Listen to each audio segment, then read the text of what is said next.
Why is ring culture so much more prevalent in the NBA than in other sports? Yeah, it's funny. I don't know. I don't know why it's discussed so much in our sport and why it's the A-all, B-all of everything. But you have to really play hard. Does that hurt you physically? No, because when I play hard all the time. You know, there's no turn it on here, turn it off here. It's just 110% all the time. Yeah, I'm 10, 12 years in. I got 4 MVPs and 4 championships. Like, but do I still want to do this shit? You know what I'm saying? You know how hard it is. Some people say, I want to go play baseball. You know, it's all about winning championships and winning. And it's just basketball. At the end of the day, it's just basketball. You know, the fans are there to watch me play. I want to impress that guy way up on top who probably worked his ass off to get a ticket or to get money to buy the ticket. You really cared about the guy who sat in the top deck at the Palace in Auburn Hills to watch you when you came to Detroit? Yeah, because I know he's probably yelling at me and I want to shut him up. So if the guys are coming to watch me play, I don't want to miss that opportunity. Now, physically, if I can't do it, then I can't do it. But physically, if I can do it, and I just don't feel like doing it, that's a whole... LeBron James and Kevin Durant recently crossed a line they can't walk back from when they went on a podcast and openly laughed at Michael Jordan's legacy, mocking the man who defined greatness. That was the moment the old guard said, enough. What followed wasn't simple criticism.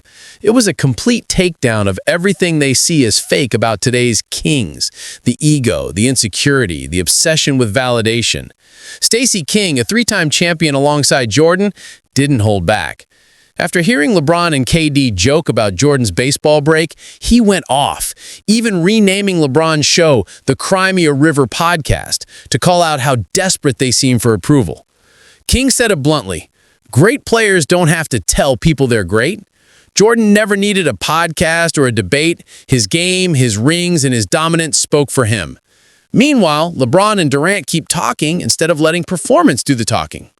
King then exposed the irony of them bragging about You're going to make $50, $60 million a year and just say, hey, you know what? I'm only going to play 2 out of 3, 3 out of 4. At some point, the fan going to be saying, wait a minute, you're charging me this much for... But sure, let's all laugh at Michael Jordan, the man whose name practically built the league. Even Magic Johnson, one of the most diplomatic and positive voices in basketball, couldn't stay silent this time. Magic is usually the peacemaker, always uplifting the next generation. But what LeBron and Durant did on that podcast pushed him over the edge. To him, it confirmed exactly what he's been warning about for years. Today's NBA has lost its competitive fire. The hunger is gone, replaced by smiles, business deals, and Instagram highlights instead of real rivalry. Magic explained it perfectly. When the Lakers and Celtics clashed, it was war. He and Larry Bird didn't pretend to dislike each other. They hated each other during the season. And that raw hatred fueled legendary battles. Fans could feel the electricity. Magic even said, I hated Larry and every Celtic. Now I love him because he's out of that green and white. That kind of intensity is what made people stop everything to watch. Now, players are dapping each other up before the tip, planning vacations in the offseason, collaborating on social media. The rivalries feel staged, the passion diluted. So when LeBron and KD sit around joking about Jordan's legacy, it only proves Magic's point. They don't have that killer instinct. They care more about their image than about competing. Magic even tied this directly to the NBA's declining ratings, saying, that's why the numbers are going down. Fans can tell when players don't care, when it's all performance and no... And KD and Steve Nash did their little podcast thing, and they always drag the legacy what of is it called? Is it called? Was it Crimea River? Crimea River, I think. Crimea River podcast? Oh my God, I tell you what, man, listen. I was watching Revisionist history, they should call it. Yeah, you know what, Mark? Great players don't have to tell people they're great. Yeah. That's true. You let fans do that. You let people debate it on talk radio and podcasts. And, you know, players don't have to do that. You know, we all know you're great. You don't have to tell us. You know, when you have to go around trumpeting that you're great and what separates you from all the other people that makes you greater than them, that's a problem. You know, that's a problem. That's why I say it's a Crimea River podcast, because you're crying and moaning about what they said. And they were kind of sneak dissing MJ. If you really listen between the lines, you know, they were talking about, Kevin Durant was talking about how longevity is more important than rings and all that other stuff. Being in the league basically for 20 plus years shows the dedication and the hard work that you had to do to stay here. But he failed to mention, you know, the load management and this guy only playing in no more than 3 times in his career, you know, 82 games in a season. Yeah, right. LeBron's only played 1 time 82 games in a season. MJ 9 times in his career played 82 games plus playoffs and championships that goes into 115 games.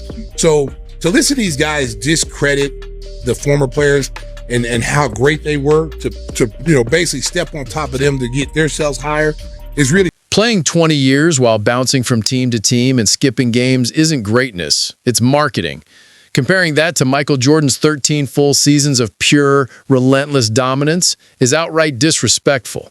And that, critics say, is exactly why fans are losing interest. Shaquille O'Neal added another layer to the conversation by attacking the toughness of today's NBA. Shaq argued that modern players are soft, avoiding contact and living on the three-point line instead of battling in the paint. He pointed out that if a dominant post player like him had an easy high-percentage shot down low, he took it. But today, he sees unskilled players avoiding the paint because they don't want to get hit. That's the new issue. Players chasing highlight clips instead of championships. They're more concerned with step backs and slow-motion replays than with bruises and sweat. Shaq reminded everyone that analytics mean nothing in the playoffs. When the pressure hits, it's about heart, not numbers. That's what separated true champions from stat patters. Jordan showed that will every night, playing through pain and never backing down. Durant and LeBron, he says, are the opposite. Durant, despite being 7 feet tall, plays like a guard and avoids the post. LeBron, built like a tank, picks his spots carefully, conserving energy and dodging the toughest defensive assignments. Shaq called it what it is, survival mode, not championship DNA. Then, Kevin Garnett and Paul Pierce stepped in and shredded the modern training culture.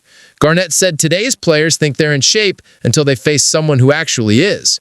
He described how in his era, teams practice at full speed every day, hours of intense physical 5-on-5 battles that built the stamina to survive 82 games and the playoffs.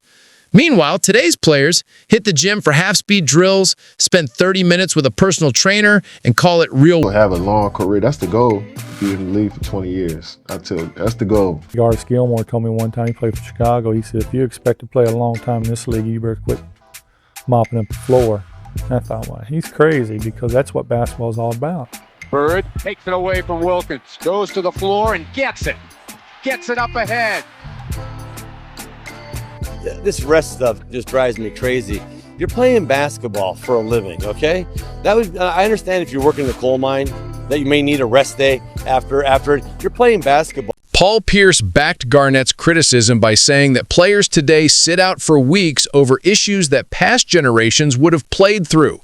And this is where the hypocrisy hits hardest. LeBron and Durant constantly preach about longevity, yet Durant has played all 82 games only 3 times in nearly 2 decades, and LeBron has done it just once in over 20 years. Michael Jordan, on the other hand, played all 82 games multiple times, logging heavy minutes with no shortcuts and no excuses. He showed up every night because he respected the game and the fans. That's what real greatness looks like, and the numbers prove it. NBA legends pointed out how LeBron and Durant's entire argument collapses when you look at the facts. Together, the two have played a combined 39 seasons, almost 3 times the length of Jordan's entire career. Nearly 4 decades of basketball between 2 men who call themselves the greatest. And what do they have to show for it? 6 championships, 5 regular season MVPs, 6 finals MVPs, and 5 scoring titles. Now compare that to Jordan. In just 13 full seasons, he earned 6 championships, 6 finals MVPs, 5 MVPs, 10 scoring titles, and 9 all-defensive first-team selections. In 1/3 the time, he accomplished more than both of them combined. That's not opinion, that's math. Longevity without dominance means nothing. And here's where things shift from embarrassing to shameful. On that podcast, Durant and LeBron laughed about Jordan's mid-career baseball break, treating it like a joke, but they ignored today's game. Like, I mean, we don't hate each other. They don't like, see, I hated Larry and every Celtic. I really don't like you, but you're my little brother. Now I love you because you out of that green and white. That's what it was, right? The Celtics, Lakers hate each other, disliked each other. So it made for great TV and people tuning in. And now I don't know if it's AAU, I don't know what it is. Now everybody's shaking each other's hand. Everybody like each other, won't go at each other like really hard. Even that's what happened to the All-Star game. See? Yeah. See, the All-Star into the All-Star game. Right there. See, we hated the East. Right. I'm coming to bust you. Right. Michael, Isaiah, Dr. J. You can't have one over me. See, I'm coming to get that. Now, let's see, Magic. This is what I let them score 200 to 200. Barkley put it bluntly. A guy making $75, $80, $90, even $100 million a year to play basketball shouldn't be sitting out games just because he feels like resting. He warned that fans will eventually say, enough. If this dude doesn't care about me, why should I care about him? He stressed that NBA players are the luckiest athletes in the world, and in the entire sports landscape, nobody gets paid better. That privilege should come with responsibility. When the conversation shifted to Kevin Durant, Barkley didn't hold back. He called Durant a great player, but said his legacy is complicated. He admitted he's biased against super teams. He didn't like when LeBron joined Wade and Bosh because, in his words, Michael didn't join anybody. He kept getting his ass kicked, got big.